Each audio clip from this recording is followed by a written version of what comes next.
हम लोग पढ़ रहे हैं माइक्रोसॉफ्ट एक्सेल। एक्सेल की फाइल को हम बोलते हैं वर्कबुक। ओके, एक्सेल की फाइल को वैसे तो हम लोग बोलते हैं वर्कबुक, बट इसे स्प्रेडशीट भी बोला जाता है। ओके, इसे क्या बोला जाता है? स्प्रेडशीट।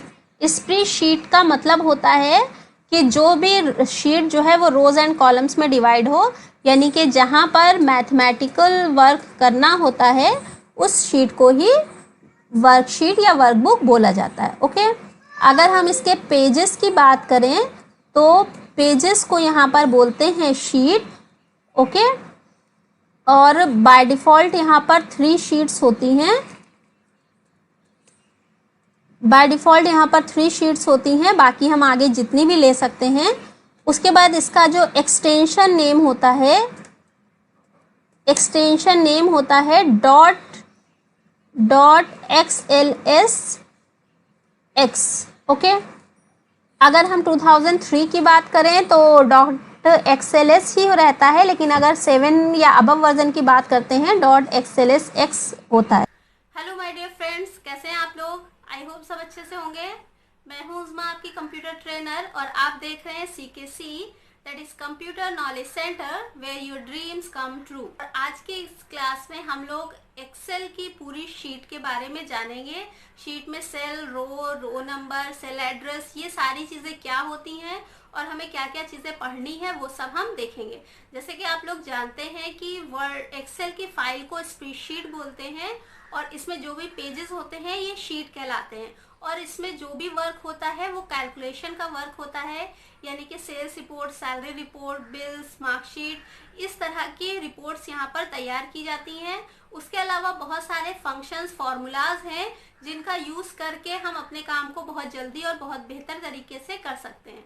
ओके, तो किसी भी तरह का ऑफिस हो वहाँ पर एक्सेल और टैली की ज़रूरत रहती है। तो अगर आपको टैली की वीडियोस चाहिए तो हमारे चैनल पर आपको मिल जाएंगी। मैंने बिल्कुल बेसिक से टैली बताया हुआ है, जिसको अकाउंट्स में या कंप्यूटर में कुछ भी ना आता हो वो भी हमारी वीडियोस के थ्रू टैली सीख सकता है। और एक्सेल भी आज से हम स्टार्ट कर रहे हैं तो कंटिन्यू कर सकते हैं।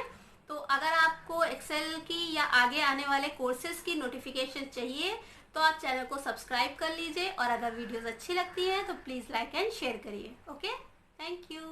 के बारे में जानने जा रहे हैं। एक्सेल कैसे ओपन करेंगे? स्टार्ट बटन में जाकर EXCL एक्सेल टाइप करेंगे विदाउट एनी स्पेस, और उसके बाद यहाँ पर हमें एक्सेल मिल जाएगा जो भी आपके सिस्टम में इंस्टॉल्ड होगा। हमारे पास यहाँ पर 16 भी है और 7 भी, तो इसलिए ये दोनों ही दिखा रहे हैं। तो हमें जो है अभी 7 पढ़ना है, तो हमने 7 पे क्लिक कर लिया है और ये हमारा माइक्रोसॉफ्ट एक्सेल ओपन हो गया है। ओके, तो एक्सेल की स्क्रीन नॉर्मल स्क्रीन से काफ़ी डिफरेंट होती है, तो हमें थोड़ा सा इस स्क्रीन के बारे में जानना बहुत ज़्यादा ज़रूरी है। तो हम जान लेते हैं। सबसे पहले तो ये है कि आपका ये जो ऊपर दिख रहा है ये टाइटल बार जो है, इस टाइटल बार में जैसे वर्ड में था ज़्यादातर चीज़ें सब वही हैं। क्लोज, रिस्टोर या मैक्सिमाइज, मिनिमाइज बटन्स। उसके बाद यहाँ क्विक एक्सेस टूल बार है, स्टार्ट बटन है माइक्रोसॉफ्ट ऑफिस का, और उसके बाद यहाँ पर ये मेन चीज़ है कि यहाँ लिखा है बुक। ओके, जब हम वर्ड पढ़ रहे थे तो यहाँ पर लिख कर आता था डॉक्यूमेंट, यानी कि वर्ड की फाइल को हम डॉक्यूमेंट बोलते हैं, जबकि एक्सेल की फाइल को बुक या वर्कबुक बोलते हैं। ओके, उसके बाद हम यहाँ पर देख रहे हैं home, insert, page layout, formulas, data, review, view. तो फॉर्मूलाज और डेटा ये न्यू ऑप्शंस हैं। उसके अलावा न्यू टैब हैं। उसके अलावा आप इन ऑप्शंस पर क्लिक करेंगे तो काफ़ी सारे ऑप्शंस भी आपको न्यू मिलेंगे। ओके, तो हम काफ़ी सारी चीज़ें पढ़ेंगे इसमें। यहाँ पर हम देख लेते हैं, ये रिबन के बाद जो चीज़ है इसे कहते हैं फॉर्मूला बार। देखिए जब यहाँ कर्सर रखते हैं तो यहाँ लिख कर आ रहा है फॉर्मूला बार। अगर हम इस पर लिखें तो ये हमारा कहलाता है formula bar. Okay, formula bar क्या होता है, जब भी हम कुछ भी फॉर्मूला लिखते हैं तो उसका जो रिजल्ट होता है वो इस जगह आता है और फॉर्मूला आपको यहाँ पर दिखाई देगा। इस फॉर्मूला बार के लेफ्ट साइड पर होता है नेम बॉक्स। नेम बॉक्स क्या होता है, नेम बॉक्स में ये जितने भी सेल्स हैं इनका सेल एड्रेस होता है। ओके, तो पहले समझ लेते हैं सेल क्या है। ये हमारी कॉलम है, ठीक है, A column, B column, C column. Okay, और ये हमारी जो है वो रो है, 1 रो, 2 रो, 3 रो, 4 रो। ओके, तो रो और कॉलम का जो सेक्शन होता है वो कहलाता है सेल। ओके, यानी कि intersection of rows and columns is called cells. Okay, तो इन रोज एंड कॉलम्स को हम थोड़ा सा बड़ा कर लेते हैं जिससे आपको देखने में या कोई दिक्कत ना हो। हम यहाँ से साइज इस तरह से जूम करके बड़ा कर सकते हैं। ओके, हाँ, तो ये हमारा हो गया सेल और ये हमारे हैं कॉलम ABC और ये हमारी है रो 1 2 3। अब यहाँ पर कई बार एग्जाम्स में आपके पूछा जाता है number of columns and number of cells. Okay, तो हम एक काम करते हैं, यहाँ पर लिखते हैं नंबर कॉलम्स एंड रोज। ठीक है, उसके अलावा अक्सर ऑफिस 2003 का पूछा जाता है, इस बार हो सकता है और भी पूछा जाए, तो हम यहाँ पर दोनों लिख लेते हैं, 3 और 7 दोनों के अकॉर्डिंग। ठीक है, तो 2003 में हमारे पास कॉलम्स होते हैं 256 और अब जो हैं वो 16,538। ओके, उसके बाद है हमारा रोज जो है वो 65,536 होते हैं और इसमें है 10,48,576। ओके, तो ये हमारे रो नंबर हैं और ये हमारा कॉलम नंबर है। अब यहाँ पर एक चीज़ का ध्यान रखिएगा, जैसे कि ये जो हमने लिखा है 16,538, तो ये थोड़ा सा अलग है, तो इसे हमें चेंज करना। अगर हमने यहाँ पे कोई भी लेटर लिखा तो क्या होगा, वो पूरा गायब हो जाएगा। तो हमें इसमें एडिट करना है, उसके लिए हम प्रेस करते हैं कीबोर्ड से F2 button. Okay, F2 button press करेंगे तो एडिट के लिए हमारे पास आ जाएगा। तो 16,384 हमारी जो होती हैं वो होती हैं कॉलम्स। एंड कॉलम्स को मल्टीप्लाई करेंगे तो सेल्स आ जाएंगे। तो हम यहाँ पर कर रहे हैं सेल्स को मल्टीप्लाई। उसके लिए हमने ये रोज कॉलम्स ले ली हैं और इसके बाद हमने ये रोज ले लिए और एंटर प्रेस कर दिया, तो ये आ गया हमारा रोज एंड कॉलम्स यानी कि सेल्स। ओके, तो इसी तरह से हम यहाँ पर भी कर लेते हैं। तो अगर आप लोगों को ये लग रहा हो कि ये मैम क्या कर रही हैं, हमें कुछ समझ में नहीं आ रहा है, तो आप घबराइएगा नहीं। ये सब मैं इसलिए बता रही हूँ कि ये सब भी किया जा सकता है, इसमें इतना सारा काम हम करेंगे। अभी तो हम शीट का इंट्रोडक्शन देख रहे हैं, बाकी सारी चीज़ें मैं आपको अच्छे से बताऊँगी एक एक करके। तो फिलहाल हम ये समझ लिया हमने कि रोज एंड कॉलम्स और सेल्स क्या होते हैं और कैसे निकलते हैं। अच्छा, तो अब थोड़ा सा आप लोग कंफर्म भी तो करना चाहेंगे कि ये इतनी मैम बता रही हैं एक्चुअल में इतनी होती भी है। तो इसको कंफर्म करने के लिए हम क्या करेंगे, कंट्रोल के साथ डाउन एरो प्रेस करेंगे। ठीक है, कंट्रोल के साथ डाउन एरो प्रेस करेंगे और देखिए दिखा रहा है 10,48,576 और फिर से कंट्रोल के साथ अप एरो प्रेस करेंगे तो हम वापस से ऊपर आ जाएंगे। ठीक है, अब अगर हमें कॉलम्स देखनी होंगी तो कॉलम्स के लिए हम यहाँ पर लिखते हैं 1 और यहाँ पर लिखते हैं 2 और उसके बाद इस रो नंबर पर क्लिक कर लेते हैं। उसके बाद यहाँ पर एक ऑप्शन है, हमें मिलता है सीरीज़। ओके, सीरीज़ ऑप्शन में जाकर ओके कर देंगे तो ये हमारा आ जाएगा। और इसके बाद हम लास्ट देखना चाहेंगे तो कंट्रोल के साथ लेफ्ट राइट एरो प्रेस करेंगे तो ये हमें दिख जाएगा 16,384। कंट्रोल के साथ लेफ्ट एरो फिर से प्रेस करेंगे तो हम यहाँ पर आ जाएंगे। ओके, तो यानी कॉलम देखने के लिए हमने क्या किया, कंट्रोल के साथ राइट एरो। ठीक है, तो ये हो गया हमारा रोज एंड कॉलम्स हमने देख लिए। अब ये जो ABC है इसका यहाँ पर कुछ यूज होता है। तो ABCD जो है वो कितनी होती है, ABCD अगर हम करें तो Z तक आने में हमें कितने लेटर्स होंगे, 26 है ना। ये देखिए 26 हो गए। अब 26 के बाद क्योंकि हम कह रहे हैं 16,384 रोज कॉलम्स हैं हमारी, तो इसके आगे Z के आगे क्या होगा, तो Z के आगे क्या होगा, फिर से AA स्टार्ट हो जाएगा, फिर AB, AC, AD और AZ, और AZ के आगे जब पहुंचेंगे तो फिर से क्या होगा, BA, BB, BC, BZ। Okay, इस तरह से हमारे जो कॉलम नेम है वो चेंज होता रहेगा। ओके, तो अक्सर हमसे पूछा जाता है कि लास्ट कॉलम नेम क्या है। तो लास्ट कॉलम नेम अगर हम 3 की बात करें तो IV है, और 7 की बात करें तो XFD। ओके, तो ये लास्ट कॉलम नेम होता है हमारा। इसके बाद हम देखते हैं सेल में यहाँ पर काम कैसे किया जाता है। ठीक है, इसको हम यहाँ पर क्लिक करके मिटा देते हैं। यहाँ पर काम कैसे किया जाता है, जैसे कि हमने यहाँ लिखा है, ऊपर की तरफ यहाँ पर लिखा है 1 और नीचे की तरफ यहाँ पर लिखा है 2।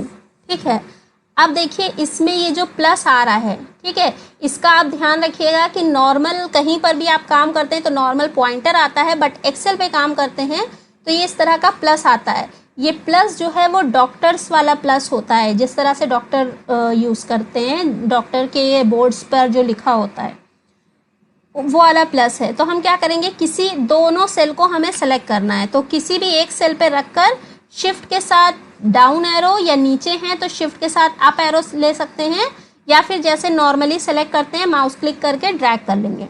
तो इस तरह से क्या हमें दिख रहा है कि दोनों सेल एक हो गए। इसमें ये जो ब्लैक आउटलाइन हमें दिख रही है ये हमें बता रही है कि दोनों सेल एक हो गए हैं। अब हमें कहाँ जाना है, नीचे की तरफ जाना है, ये जहाँ पर 2 का लाइन कंप्लीट हो रही है।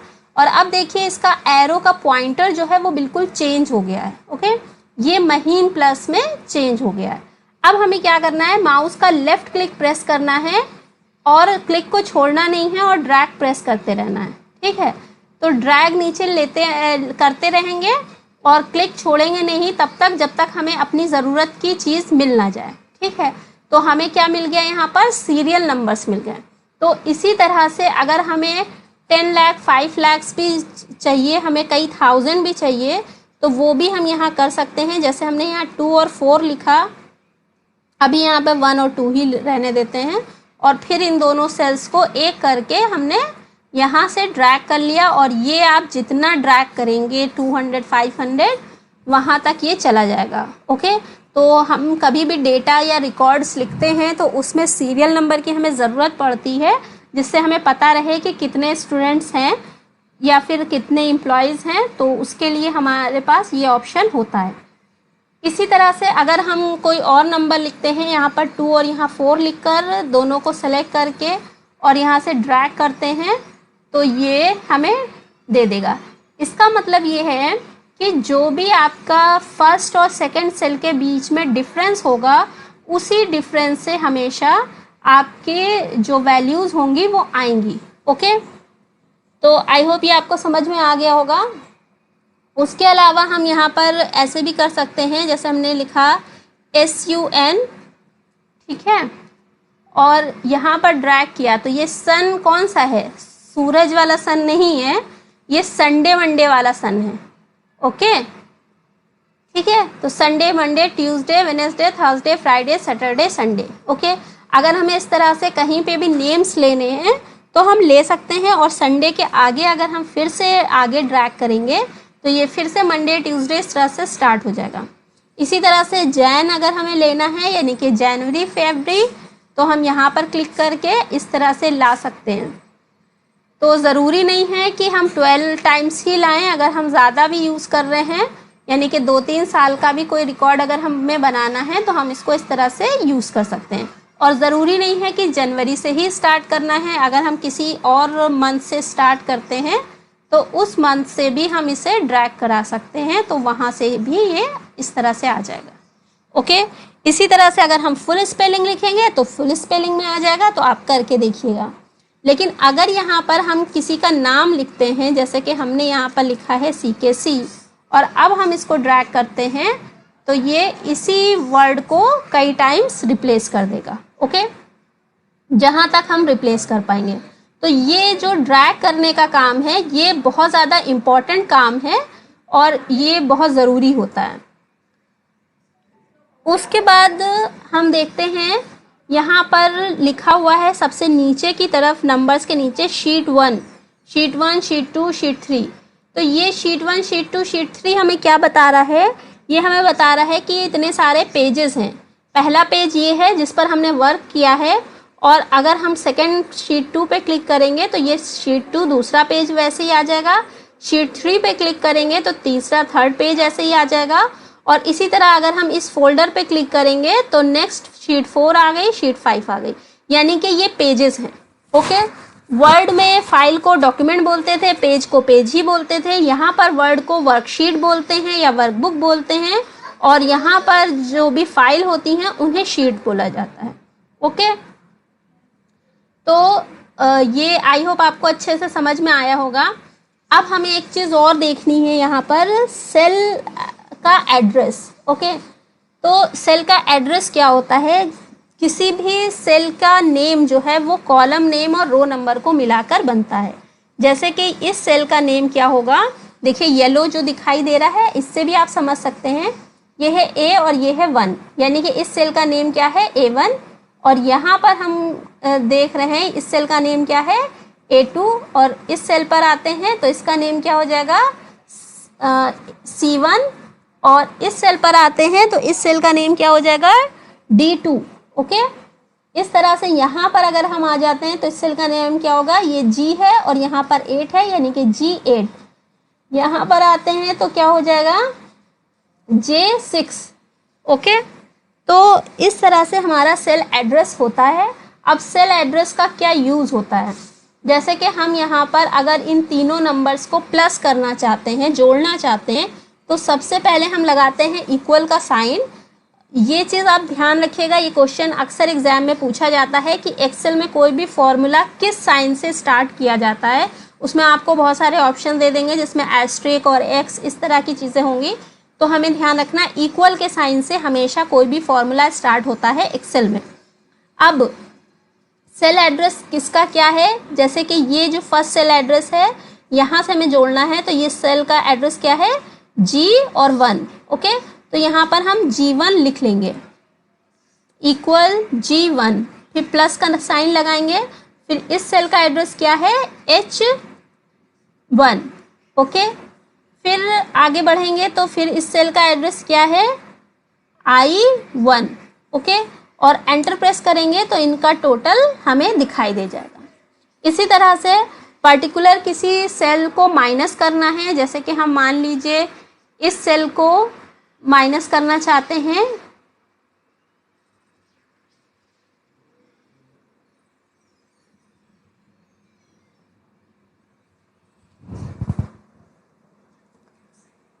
इस सेल को और इस सेल को माइनस करना चाहते हैं, तो हम क्या करेंगे? यहाँ पर इक्वल का साइन लगाएंगे और G1 G2, ठीक है, 2 कहाँ पर है? 2 में है, सेकंड में, G2 minus H2, enter press करेंगे तो इसका माइनस आ जाएगा। अब ज़रूरी नहीं है कि आमने सामने का ही लिया जाए। अगर हम यहाँ से यहाँ कुछ नंबर्स को माइनस करना चाहें तो हम कर सकते हैं। जैसे कि मान लीजिए हम 10 से 4 को माइनस करना चाहते हैं, तो हम क्या करेंगे? इज इक्वल, ये सेल का एड्रेस क्या है? H5। ओके, तो ये है हमारा H5 minus H2। Okay, H5 को H2 से माइनस करेंगे। देखिए यहाँ पर हमें ये सेल हाईलाइटेड भी दिख रहे हैं और हम एंटर प्रेस कर देंगे तो ये हमारा माइनस होकर आ जाएगा। ओके, इसी तरह से हम मल्टीप्लाई कर सकते हैं। मल्टीप्लाई के लिए भी हमें इक्वल का साइन लगाना है, सेल एड्रेस लिखना है, यानी कि G4 और ये कहाँ किससे मल्टीप्लाई करना है, शिफ्ट के साथ 8 बटन प्रेस करेंगे, ये एस्ट्रिक होता है और यही मल्टीप्लाई का साइन है। मैं इससे पहले वर्ड और फंडामेंटल की क्लासेस में भी ये बात बता चुकी हूँ।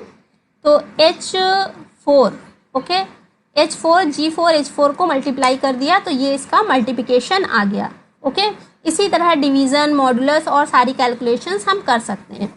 अब एक चीज़ है यहाँ पर, जैसे कि हमने इक्वल लिखकर सेल एड्रेस लिखा था, इसी तरह से हम इक्वल लिखकर वैल्यूज़ अगर लिख देंगे तो इन वैल्यूज़ को भी ये काउंट कर लेगा। ओके, सेम वही रिज़ल्ट आएगा, यानी कि 2 - 4 तो माइनस से कैलकुलेशन हो जाएगा।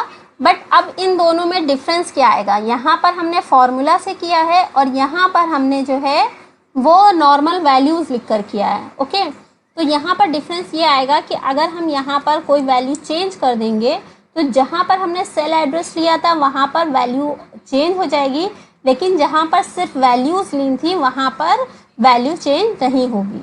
ओके, जैसे कि हम लोग कोई वेरिएबल लेते हैं तो वेरिएबल की वैल्यूज़ चेंज हो जाती हैं, लेकिन अगर कोई डिजिट लेते हैं तो वो चेंज नहीं होती है।